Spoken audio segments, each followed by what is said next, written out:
तो आज हम बात करते हैं कि नाउन कहाँ पे आना कंपलसरी हो जाता है। कुछ ऐसा केस होता है जिसके जस्ट बाद हमें एक नाउन देना ये कंपलसरी हो जाता है। अगर उसके बाद कोई भी अगर नाउन की जगह एडजेक्टिव या कुछ भी हो तो वो रॉन्ग हो जाता है और ये एक एरर में हमेशा काफ़ी टाइम पूछा जाता है। तो हम कुछ ऐसे चीज़ों को देखते हैं केस को कि जहाँ पे जिसके बाद हमें एक नाउन की नीड होती है।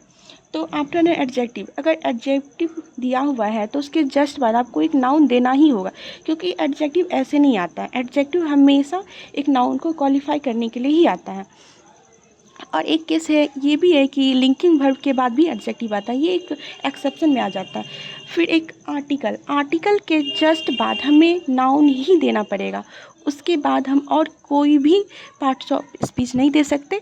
आर्टिकल के बाद हमेशा एक नाउन की ज़रूरत होती है।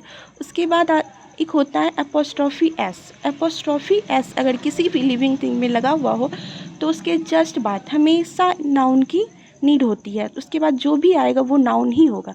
उसके बाद द स्पेस ऑफ, इनके बीच में जो भी होता है वो नाउन होता है, क्योंकि द एक आर्टिकल है और आर्टिकल के बाद हमेशा नाउन आता है। आफ्टर एन प्रीपोजिशन, एक प्रीपोजिशन के बाद हमेशा नाउन या प्रोनाउन आता है, क्योंकि प्रीपोजिशन के बाद ऑब्जेक्टिव केस ही आता है और ऑब्जेक्टिव केस नाउन या फिर प्रोनाउन का ऑब्जेक्टिव केस ही आएगा।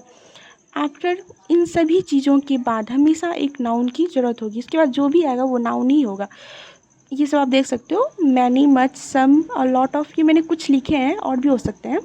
etc मैंने लिख दिया है क्योंकि बहुत सारे होते हैं ऐसे, तो मैंने कुछ को यहाँ पे लिखा हुआ है। तो आई होप आप लोगों को कुछ हेल्पफुल हो ये वीडियो।